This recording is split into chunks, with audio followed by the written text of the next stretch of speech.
welcome to part 2.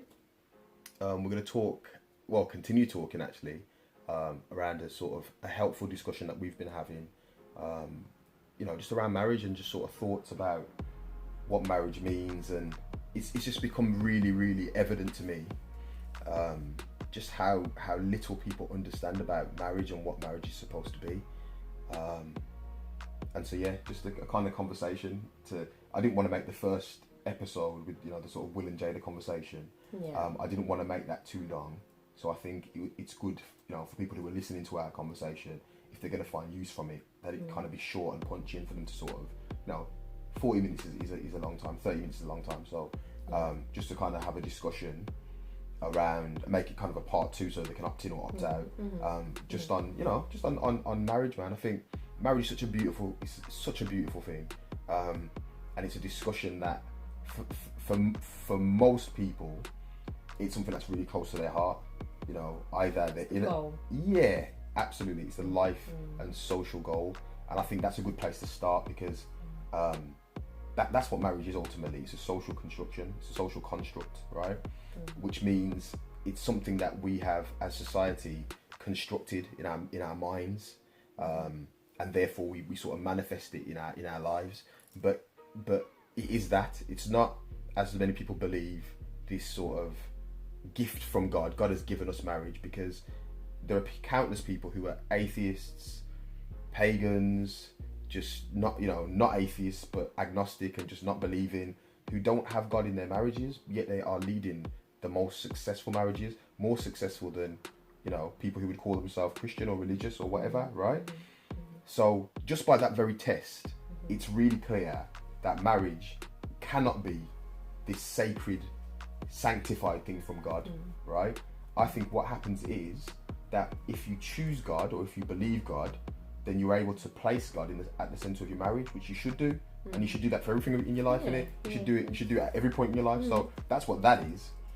But we shouldn't pretend or be foolish enough to be deceived into thinking that marriage is this gift from God.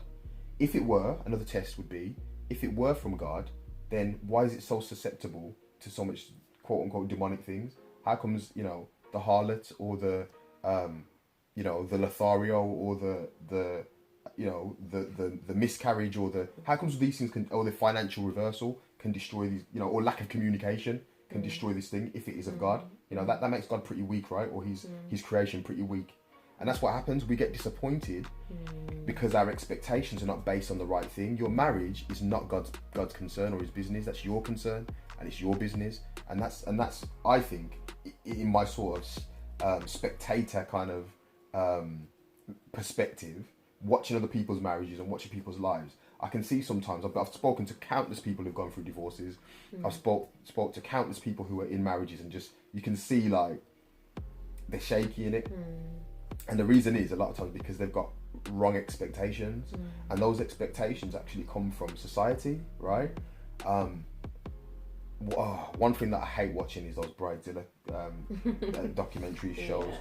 Man, these crazy girls who are about to get married, and the sort of frenzy around the whole wedding day, innit? Man, I hate that. Planning and it's got to be the right cake, it's got to be the right dress, and just turn into like literally monsters, Bridezilla. Right. I'm telling you, man, if that were you, I literally would have stood you up at the altar. I would have waited until you. I would. If you were a Bridezilla, I'm telling you straight, I would have waited until I'd have paid for everything, waited and just skanked you on the day. I would have stood you up 100%. It's such an evil, like, it just looks witchy to me. It looks so evil and ugly. It's the most ugly thing ever, right? And it's based on this notion. It's based on this notion of fairy tale, right? Where every little girl is sort of reared and raised to be this princess for the day. So imagine this. Imagine, as a child, you've been given this social construct of one day you're going to be this bride, you're going to have a great day, you're going to have to stunt on all your single friends, because that's what it is, some evil bad mindness about stunting on people who are not married, and having a ring and saying you're part of this exclusive club, and it's all about pride and ugliness, right? But it's kind of masked in, and it's totally European. It's not. This isn't what is the case across the world. This is totally Western world, right? First world, civilized, Western world, European influenced, right? Absolutely. And it's based on Disney, a lot of it, where these girls are kind of raised to sort of see themselves as this kind of goddess and princess, right? And your whole life is kind of based on you trying to get to the point where you hoodwink or manipulate this guy or trick this guy into asking you to marry him, or pretend that you're something to kind of get him to marry you. And I know I'm being cynical. I know it doesn't always go like that. I know for the most part it's beautiful young girls who sincerely have this hope of one day finding their match in the world, their partner, and kind of being married. I get it. But there's this sort of overriding ugliness that I see in things like the bride dinner and in conversations with women, because it's almost like it's their fulfillment. It's, you know, it's a point where they kind of get this rite of passage. They're a real woman. They've entered into this great thing, and now they're a wife. They can call themselves a wife. They've got this sort of status, and we treat people that are single in terms of the kind of couples, you know, sort of marital and couples world as being less than, don't we? Almost, you know, someone who's single is almost less than. They're not serious. You know, they're an adult, but they can't. You know, they still haven't found that person in life. It's sort of a loser. It's a really sort of. Yeah, it's not out there so out there like as that. Do you know what I mean? But yeah, it's like an underlying. Of course it is. Yeah, like a second-class citizen sort of status. Well, you know, look at eating establishments or restaurants. You never have a table for one, do you? You know what I mean? There's always this thing about sort of social and a partner in life, and you talk about a soulmate and all these kind of things. There's all these sort of constructions and constructs, social constructs that have been set up that make you feel like you're not enough just by yourself. Yeah. So many empty souls that walk in looking for the second part of them, my other half. No, you're whole in yourself, right? But there is this thing, right? And so you've got these young people that are kind of, their goal is, young women usually, their goal is to get married. And so that's all they care about. They're looking towards this day, right? They're forgetting that there's a marriage that kind of goes beyond that. They're looking towards a single day, innit? So I want to have that day when I can wear my dress, I can spend all this money, I can have all my friends around me, I've got my fairy lights and my, you know, my favours on the table and my champagne, and you know, I'm going to be able to dance with my dad and you know, all the things that you have as self. And of course it's a beautiful thing, man. I'm not mocking that at all. I'm just trying to break down the sort of myth behind it, you know. Before that, it's kind of, you know, getting this guy to you know, to humble himself and get on one knee and sort of ask you to be his wife. This whole sort of chivalry and you know, it's all based in Western kind of. It's all a bit fake as well. No, isn't it? absolutely, and that's my point. Like, it's absolutely an act and a show. It's a drama. It? Yeah, 100%. Yeah, it's definitely centre stage. It's all about the stage. It's not about what's going on backstage and the nasty grime and the, you know, the dirty ropes and the dust behind the curtains. It's none of that stuff. It's all about how this thing looks to everybody. And actually, Western marriage is all that. And let's talk about that. So you've got this guy, for example, who gets down on one knee and he asks her to marry him. What does he present her with? A ring. Right. Is it a diamond ring? Yeah, it's a diamond ring. And if it's anything less, it's not good enough, is it? The man has to use, I think it's 2.5. We're getting this information. The cost of it, this is tradition. The cost of it needs to be 2.5 times his salary, his monthly salary. That's tradition. The guy should be got. That's British, Western, European. It's tradition. So the guy's supposed to be going now, and with mine, and he's supposed to be going. No, dude, like mine. What was 2.5? Yes, that was yeah, man. Yeah, and so that's what he's supposed. I think it's 2.5. I can't remember now because it's been so long, but yeah, something like that. It's some. Right, but it's some requirement. Is my point. The point. Let's say it's not 2.5. I might be totally incorrect, right? But there is some requirement, right? So he goes out and he gets this diamond ring, and in our minds as you know, 2020 people, we almost see that as like, oh, that's the way that it's always been. It's like, you know, in time immemorial, this is how it's been. It's, you know, it's forever. It's a forever thing. Do you know what I mean? Diamonds are a girl's best friend. Do you know what I mean? Diamonds are forever, all that kind of stuff. Do you know that practice of giving an engagement ring, a diamond engagement ring, well, let me ask you, when do you think that came about? How long do you think they've been doing that since? When did it become a thing? diamond engagement rings. When would you imagine? What century? What sort of? What? Give me a day. Give me like a four-figure day. I'd say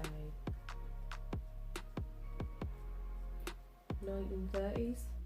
Okay. So the actual answer is 1947. Not far. Yeah. 1947, and it was a company. Actually, it was actually part of a advertising campaign from a company called De Beers, right? Who were basically a jewelry company, but their back end was sort of in diamond mining in South Africa. So look, back to this, right? So 1947. What are we talking there? What's going on in 1947? There's the I know it's Indian independence. Okay. Their independence. Okay. So what's going on? What's happening there? What was that all about? So we're talking the war, right? Around the war, right? Yeah. So Britain's empire. We're talking about the war, Second World War. We're talking about people are coming back home. The lads are coming back home. All that. We're talking about South Africa and Britain's occupation in South Africa. Talking about resources, diamonds, and their way of kind of selling those and advertising those to the world. And what they basically did was they hoodwinked us all into thinking that this is the sort of creme de la creme. This is the thing that you do in it. If you really love your woman as a man, you're not just going to give her anything, or you're not going to not give her anything. I suppose in modern day world, it's the same thing in it. Like if you don't take her to a certain restaurant, for example, now, like say if you're dating, like if you don't produce her with this designer bag or whatever else they're going on with these days, but or if she don't buy him a PS5 or whatever the thing is now. Do you know what I mean? It's the same thing, isn't it? It's the same thing, and so just remodeled. Absolutely. And so I'm not dissing it. I'm saying if you want to buy your woman a ting, buy your woman a ting. But the point is they've hoodwinked us into thinking that this is an actual sacred thing that has been happening in history forever. It's a pretty new thing, right? And it's all fake, like you said. It basically was put in place so that this company, De Beers, could sell more rings. That's all it's to do with, right? So we've been hoodwinked in our personal marriage by an outside company. That's like us only buying Fairy because Unilever or was it Procter & Gamble or whoever the company is, they want to sell more Fairy liquid, so they make it seem like it's an integral part of your marriage. Do you know what I'm saying? Absolute rubbish. And so this is the premise that people are kind of entering into marriage under, right? Wedding rings, as an example. I don't wear a wedding ring, right? And the reason I don't wear a wedding ring, and I get asked this, just in case, and it's important, because that would be like, oh, so how come he doesn't wear a ring? Right. I bet your wife wears a ring. Right. And so the reason that I don't wear a ring, and I did it, obviously I initiated it. We did have a ring. I gave you a wedding ring, and I gave you an engagement ring. But as time went on, I began to realise what I'm now talking to you about, and I began to reject some of the things that we traditionally do in marriage, in pursuit of a realer marriage and a realer, wearing a ring doesn't make it less real or more real. Let me show you why it does. I think it does. But make it more real. No, it makes it. No, you said it doesn't make it less real or more real. I'm saying I think I would argue with it. The reason that I took mine off is because I think it ain't real. Again, you talked about the show and this sort of drama situation, and I think that wearing a ring, what that does is it's about ownership. It symbolises, it dramatizes. Ownership. Go on. Oh, yeah. Yeah, I get what you're saying, and I agree with you to some extent. Like, Nothing. Ownership. Feel free to disagree. No, I'm just saying ownership just sounds like heart. Like stop there. Then. I'll let you continue, but let me say this. And I didn't realise this until afterwards, right? I did it out of my own sentiment and feeling of like, and I'll explain what I was thinking at the time after you've spoken. But let me say this. Do you know the first rings, when it's been documented that human beings first started wearing wedding rings? No. How long ago do you think it was? Wedding rings? Probably around that same time when you're saying that the Jones came. Nah, so that's quite recent. But wedding rings have been around. They found them in ancient Egypt, for example, and in Rome, possibly about 6,000 years ago. So they've been around for a good amount of time, 6,000 years, right? But definitely the reason that they were being exchanged was as ownership. So it was a husband saying to his wife, I own you and therefore you wear this ring. You place it on that wedding finger because they believe that you had some vein that led directly to your heart. And obviously the sort of love and heart thing was going on there. but it definitely was. Its origins are in a symbolism of ownership. Now, I didn't know that at the time, and I'll explain after you've spoken now what my thoughts were. So go on. You said ownership sounds a bit harsh. Yeah, it just sounds a bit like, because no one owns anyone, do they? Like, that's not how it is. But and especially now, if you're with somebody, you know, some people might feel that way. No, but I think in general terms, like I don't feel like I own you. You know, I feel like I've given willingly my life to you. Yeah, and likewise. And my heart into your care. Like I feel that's what I've done. I don't feel like you own me or I own you. You know, that's not what I would wear it for. Why I would or wouldn't wear it. I wouldn't wear it because I think that's not your mine. Yeah. Which, you know, I would say that, you know, if I'm talking about you know, your mine, but it's more of a I understand. Sentiment, No, you know what I understand. mean, more than an ownership thing. But like, it's, although language is powerful, I understand why you're saying what you're saying. Yeah. But I wouldn't see that as ownership. But I get where you're saying, where it's actually its historical roots are, and that's where it comes from, and how it's passed down through the generations. I get all that, and that makes sense to me. But in this day and age, especially as a woman, like not wearing her ring, I will get questioned that. Like, I'll go out clubbing, for example, and people will say, I'll say, you know, well, I'm married. You know, someone tries it. Right. So a guy will try and approach you. Beautiful. And I will say, you know, I'm married, and the first thing they will say is, well, where's your wedding ring? So wait there. So ain't they asking that same question? They're saying to you, so where's your proof of ownership? If you're saying that you're owned by somebody, they use those terms, but they're talking about the same thing, aren't they? Yeah. They're saying, because they translate you as saying I've got a man as I'm owned by somebody, right? Even though you can't see him, there should be this thing that kind of symbolizes that you are owned. So they're looking for that symbol, and this is my point. Yeah. So my point is that there's a. So can I interject, right? Yeah. So my point is exactly that, right? I personally feel like you shouldn't wear a ring, and a man should approach her because you're pretty in it and you're hot in it. So a man should be approaching her because that's what men should do. As a man. Men should like women in nature. A man should like a woman, and it's no thing. And you've seen it happen. Like when I have been there, when man have not necessarily because I'm black and you're Indian. They probably haven't seen that or recognised that we're together, and they tried to move to you in front of me, and then I've kind of been like, Regin, and then they've been like, respectfully, bro, I've got no issue with that at all. I expect that. Right. Yeah. If after I said I'm with you, he's still trying to go on bad, then it's a different flex in it. But I'm expecting that a man's going to try and move to you because if he ain't, then like, you understand? Like you're, as far as I'm concerned, you're 10, so you're supposed to have a man that are after you, right?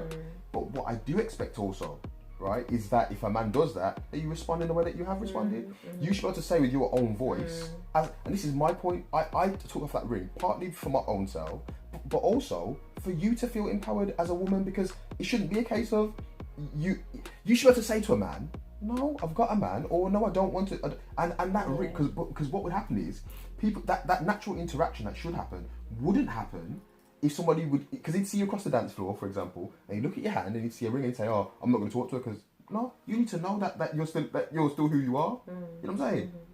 And you know, and sometimes it's handy. Flattering, of course. No, it's not just flattering. It's handy having it because it's like you you can use for the ugly man. Then you can just. For anyone, it's like it's helpful sometimes. So you know, it's not necessarily a bad thing. Like, you know, but you know what I think like you're saying though, it's nice to be able to just be like, I don't need a ring to say. I'm telling you, as an empowered woman, like, that I don't want to talk to you. I'm in a relationship with. But if I'm honest, when you took your ring off at the beginning, I did feel a little bit of a way. Absolutely. In a sense, because I was like thinking, because exactly the way that I would feel when I'm wearing my wedding ring, that people wouldn't approach me. There was a little bit of like hesitancy, like, okay, if you're not going to have your ring on now, like, a girl might approach you then, do you know what I mean? Like, but then again, it comes down to trust and if that's your agreement, relationship, and you know, and about that your partner then doing the right thing in said situation in it, or not doing the right thing in it. Like, so it's just, it comes down to actually it's nothing about the ring, is it really? It's about your heart. And that's my point. And so what this ring was doing for me was, it was making me feel like all the things that we just described, but that it's the ring that's made, because that's what it really is. People really see it like that. And obviously there are men and women that abuse it in it. They'll take off their ring to hide the fact that they're married, so that they can get on with the madness that they want to get on with. And they're big people. They can do what they want to do. I have no judgment on that, right?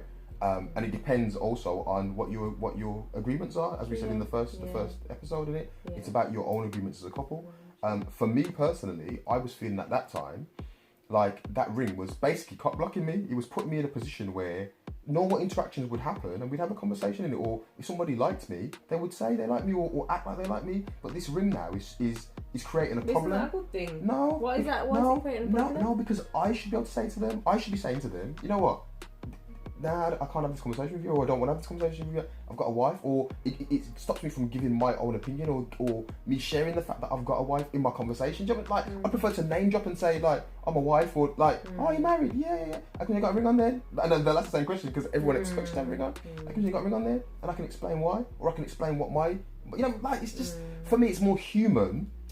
Than this pretend symbolism. Do you know what I'm saying? If you want to wear a ring, I'm not dissing the ring at all. Do your thing. And sometimes I will. Like, if I want to, like, I fancy wearing my wedding ring, I'll wear it. Like, it's not a case of I don't want to wear it. Yeah, we're not against it. Yeah. But for me, I just felt like it was robbing me of almost like being the honest person that I could be, that I am in it. That I can just say like, nah, this is it. But again, and bruv. And with or without the ring in it, people do their madness with a ring on and without a ring on. So if you're gonna do anything outside of your marriage, you can do it anyway. Do you know what I mean? Absolutely. Doesn't matter if you got a ring on. But again, because of fantasy, people almost believe that your ring is gonna. Because listen, I know a woman. I know a few women who've said this, but one which her sort of views on it really kind of stuck with me. And she said, she's a married woman, and she said, this is years ago, she said, when she used to look at, she's a Christian woman now, but when she in a testimony she was saying, when her and her friend used to go out clubbing, they'd see a man with a ring on, and they'd just say to each other, that just means try harder.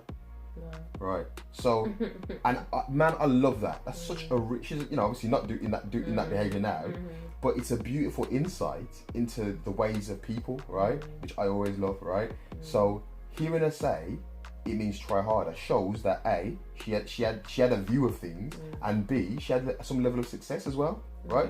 Because right, you're gonna, the ring don't necessarily gonna make you do right, is it? It's not blooming magic. Absolutely. Like, when you got the ring on. But people see they see it like it's some Lord of the Rings thing. They see it like, if he ain't got his ring on, that means this is gonna happen or that's gonna happen. Like, no, sis, he's going to do that anyway if he chooses to, and also he's going to choose not to if he chooses not to. Do you know what I'm saying? But that comes with growth, isn't it? No, I don't think people grow. I think we have grown. Yeah. I don't think people grow. I think generally people are stuck in this wedding ring thing. Like this. I know, but I know there's going to be comments. If you're going to choose to, it is a case of growing, isn't it? And learning or knowing that, and being able to be with a person that you completely trust. Absolutely. But people, that's what I'm saying to you. But people don't do marriage like that. That's what I'm trying to say. I'm not trying to sound like we're better than anybody, because we're not. We're better than ourselves yesterday. That's all we're trying to be. We ain't better than nobody in any kind of way. We're trying to improve on ourselves. However, I know for a fact there's going to be comments. I was going to say a second ago on this, based upon people's own insecurity. They're going to be like, I can just predict it. They're going to be like, oh yeah, he's just saying that, or she's just saying that. Like, but even if I was saying it, I could do what I could do in my relationship with you. I can do whatever I want to do. You can do whatever you want to do. Yeah, do you know what I'm with saying? agreement. Right, with agreement. So for us, it's not it's not a thing, but people are going to base this again, just like Will and Jada. They're going to base it on their own projections of their views of marriage, right? Well, that's life, isn't it? Absolutely. So we talked about the sort of fakeness of the engagement ring. We talked about the almost fakeness of a wedding ring. A wedding day. A wedding day, a wedding ring. And then there's also a fakeness in our expectations of marriage as well, because again, people have this kind of view of what they think marriage is. They think that, generally speaking, they think that marriage is this one thing, like almost like, well, I suppose you could even look at the dictionary and you could get a definition. The definition would look something like the union, the lifelong union of a male and female monogamous relationship union of a male and female. And obviously we're seeing now in 2020 how that's changing, isn't it? Yeah, You've got same-sex marriages. They're not even quite marriages yet, but they're getting there as sort of a civil rights kind of thing. They're getting there, which is a sort of political hot potato in itself, a real sort of hot topic, and a topic that makes people very, very angry, others very, very happy, because we've got these views of what we think marriage is. Marriage is just a male and a female. Whether I agree or disagree doesn't really matter, but yeah, let's say that it is that. Let's kind of give that sort of that more narrow sort of view of it. It is that, but it's still going to look different. My marriage, our marriage, is still going to look different than somebody else's marriage. Like I said, it's already different in the sense that we don't wear wedding rings. So, right. We're already different to somebody else's marriage. But that's really weird. I think that's really unusual. Oh yeah, and but I like that. I'm not doing everything like everyone else. I've never been a follower. And I love the fact that people, it's almost predictable, the questions. It's like, okay, I've got almost a rehearsed version of this conversation because it's a conversation that everyone's going to have. But what it proves to me in my sort of life research, me sort of being a curious soul, it proves to me that people are just like, they're so like, they're fake and they're all the same and they're sort of, they're just not inquisitive and inquiring. They're beguiled. Just not. They're beguiled by propaganda and by more. They're not critical. That's right. They're not critical thinkers, and they're not independent enough to make decisions for themselves. Do you know what I'm saying? They couldn't not wear their ring, and somebody try and chirps and they say no, I don't want that, or do you know what I'm saying? I've got a wife at home and she's actually 10 blood. Like, do you know what I'm saying? Or she's my best friend, or do you know what I'm saying? They couldn't do that. You know what I mean? Or otherwise they just wouldn't. They're not. Yeah. And so there's that, and also that whole monogamy thing. Do you know what I'm saying? In their mind, they see marriage as being this God-given thing. That's monogamous. That's not how everybody's marriage is. You know what I'm saying? And so. Even that is kind of a thing for people. Like when you look at the sort, we talked about Will and Jada as the example because they're the sort of the hot topic at the moment. But loads of people that there's such a thing as wife swapping. Do you know what I mean? There's such a thing as sister wives. There's sister wives in in the religious kind of term, for Mormons and things like that. There's such a thing as up to 4 wives and potentially more for the Muslim. There's such a thing as pansexuality in marriage, both of them be polygamous marriage. Of course, polygamous marriages, so, like all those things. There's so many different types and things. We're only running along with our Western view of what marriage Christianized is. Western view. But again, as I said in the first, it's not, it's not always right or the correct way, is it? It's not. But for the masses, that's what they see marriage as, and anything that kind of contradicts that, they get very offended about. You shouldn't be offended about that. What you should do is live your marriage in the way that you decide to live your marriage. If you want to go the whole Christianized Western way, then that's fine also. But let's not pretend that that's the only way that things need to be. You know what I'm saying? And I guess that's our conversation, isn't it? It's kind of about making marriage again what you want it to be, because no one's going to live your marriage for you. You have to live it for yourself, innit? And biblically, even like for sex and stuff like that, man, people have very strange views about sex in marriage. Do you know what I'm saying? People have very strange views about how you conduct your marriage as a couple or more. But yeah, it like I said before, biblically, if you're using the biblical model, Adam and Eve, the male and female thing, that's one thing. There was no ceremony. There was no lessons to be learned about how to live your marriage. They weren't in the garden long enough for you to see their lives, in a sort of untarnished way. So we don't know what marriage is supposed to look like. Jesus was never married, so he didn't show us any example of marriage. Obviously, he talks about the church and the church being his bride, but that's a whole mess. Do you know what I mean? That's a whole heap of people. Yeah. It's a whole heap of people, and it's a mess. It's just a mess, isn't it? So, only the groom in that sense, and he doesn't talk about husbandry. He just talks about the wedding, doesn't it? The sort of the groom, the wedding day, which is great. It's a beautiful analogy, but we can't live our lives by that, innit? And then obviously people talk about, the Bible says that, it should be one man and one woman. The Bible does not say that, right? And there are countless patriarchs, great men, even the man after God's own heart, David, who had multiple wives. And in God's correction of them men, in their own individual sins and ways, he never ever spoke about their multiplying wives, right? He did talk about them sleeping with other people's wives and killing people for the, protect their wives, like David did. But then he was still deemed as a man after God's own heart, But that's kind of an aside. He didn't deal with Abraham about having many wives. He didn't deal with Abraham about having about having a wife and then sleeping with Hagar. With Hagar. There was never any sort of dealings with men about having multiple wives, or about sleeping with prostitutes. Even there's a prophet who slept with a prostitute, and there was no talk about that. There was no dealings about that. So either the Bible isn't true and it's just a book of men, which is why it kind of speaks of the things of men as if they're noble things, or at least doesn't correct those things, or it is true and those things are permissible. Do you know what I'm saying? So, and again, I'm not out here trying to condone or promote anything specifically. I'm just saying you're free and have the liberty to live your life. The Bible says that the marriage bed is undefiled, and basically that means anything that you do in your marriage bed is between yourselves as a couple in agreement. It's clean before God. It's halal. It's kosher. It's cool.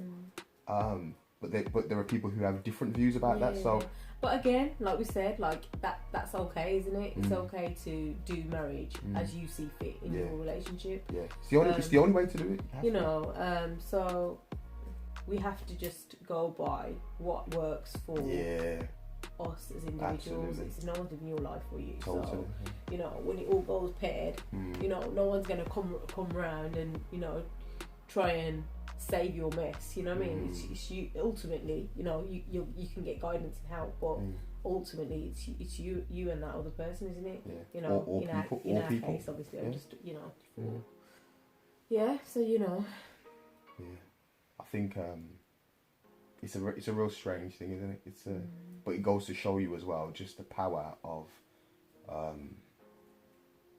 this sort of white patriarchy thing. I think there's a lot of the whole race conversation. I think it does center in marriage, man, and our views of Western marriage, because again in all of our minds we see it as this sacred, ancient, always been around thing, integral to society, and that's just a social construct, man. But loads of things that we live in are social constructs. I mean, they're not.